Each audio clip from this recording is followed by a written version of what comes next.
La pedagogía nazi es una pedagogía que representa la culminación del idealismo filosófico alemán. Es decir, sin el idealismo alemán, el nazismo no habría tenido la sofisticación que tuvo.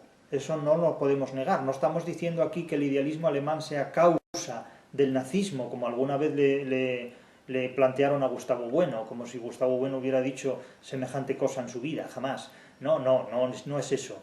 Pero lo que sí es cierto es que en la genealogía del nazismo, el idealismo alemán ocupa un capítulo tan absolutamente fundamental como el luteranismo.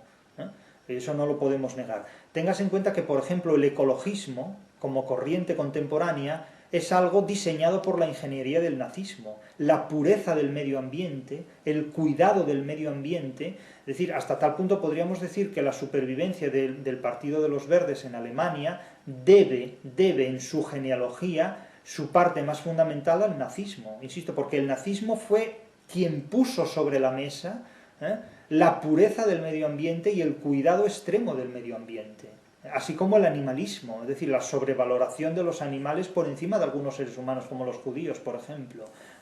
Por lo tanto, insisto que, bueno, esto ya lo dicen los propios nazis cuando hablan, ¿no? Cito aquí la fuente de Hans Frank, esta sí la puedo citar, ministro del Reich alemán.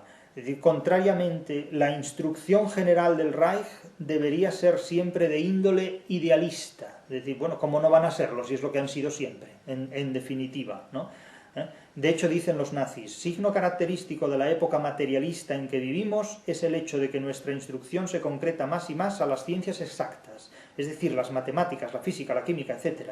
Contrariamente, la instrucción general, la del nazismo, debe ser siempre de índole idealista, es decir, debe potenciar los sentimientos antes que los conceptos, debe potenciar lo emocional antes que lo inteligible. No hay que pensar en nuestras emociones, hay simplemente que sentir. Hay que sentir odio hacia los judíos, no hay por qué pensar racionalmente cuál es el fundamento, la causa de este odio a los judíos. Simplemente hay que odiar al enemigo, no hay que pensar en otra cosa. No hay que razonar sobre los sentimientos, simplemente hay que sentir.